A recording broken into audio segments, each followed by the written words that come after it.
What is going on, everybody? We are back with another review, and this time we are reviewing Season 1, Episode 8 of Alfred Hitchcock Presents, and the episode is called Our Cook's a Treasure.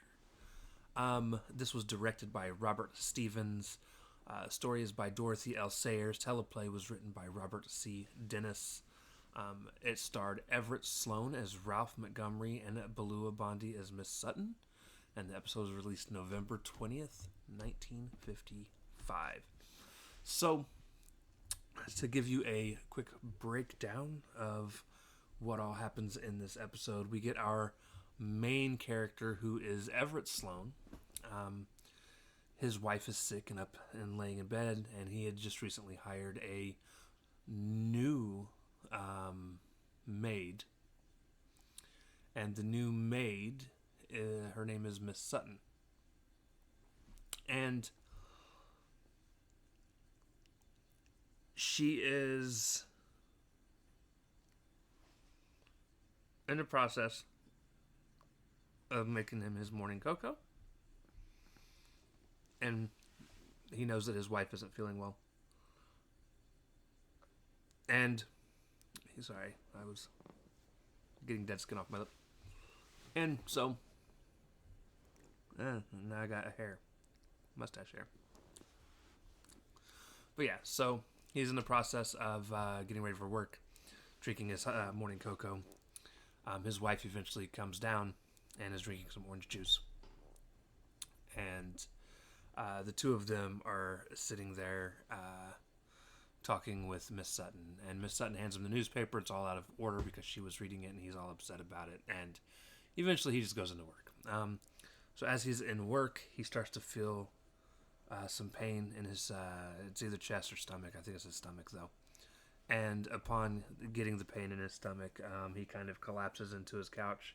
And the people that he works with and for want to have a doctor look at him, but he said he thinks he's going to be fine, so not to get the doctor. He goes home, and his wife is supposed to have some sort of thing, drama club thing, or whatever it is that they're doing. And his wife calls off of that so that she can take care of him. And so they sit there, and everything is as it is. He continues to have some slight stomach pains, and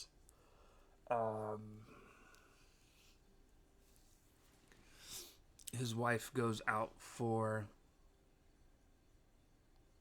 the drama club either a week later or the next night. I don't know exactly when it is. And he starts working on putting together a chair.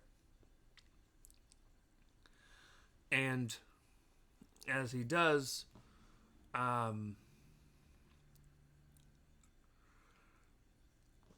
he looks inside this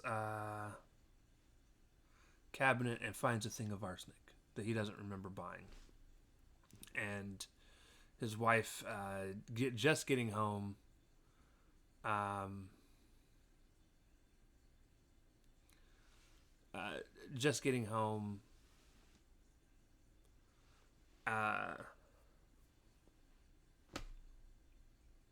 wherever she was. Sorry, I couldn't remember. So she tells him that she's got plans to go for a makeup for this whole thing.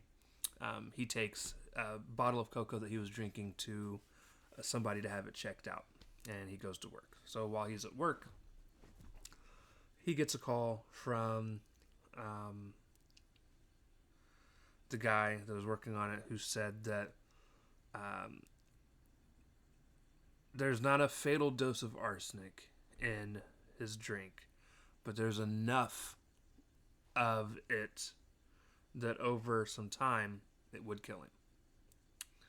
So he calls home and asks Miss Sutton if his wife is there. She says no. And he immediately leaves. He gets home, walks in the house, yells up the stairs, and is like, "Honey, are you up there?" And she says, "Yes, dear, I'll be down in a second."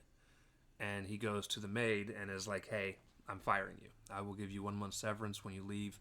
I don't know what I'll do afterwards. I know who you are, blah, blah, blah, blah, blah. So she gets mad. She stomps upstairs to go get her stuff. And his wife comes down. And his wife is like, well, honey, what's wrong? And he's like, honey, I just fired the maid. And, you know,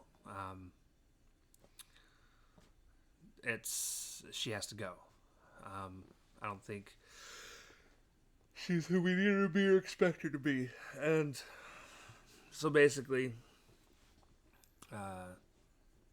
his wife goes into the kitchen, and as she goes into the kitchen, he hears the paper being dropped off. He goes and grabs the paper, and the paper states that the lady who was the serial killer that had been killing women was captured. Miss Sutton comes downstairs. He tries apologizing to her as she looks at him, and she says, "Sir." And he tries to tell her that he wants her to stay. She says, "I know I'm not wanted, and plus I can't do this anymore. I've been lying for your wife and the actor dude that she works with. They've been doing things behind your back." And she's like, "And I can't do this." And she leaves. And at that point, he calls out his wife's name, and his wife comes in with a cup of tea and a cup of cocoa and hands it to him, pretty much revealing that she's trying to kill him.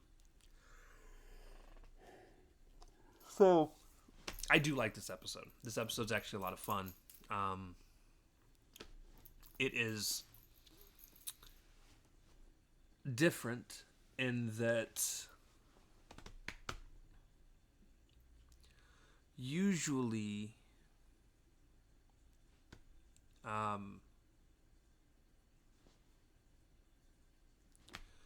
it story-wise it's good, acting-wise it's good, and it's a story that the twist ending the first time that I saw it really did surprise me, because I wasn't expecting the wife to be trying to kill him.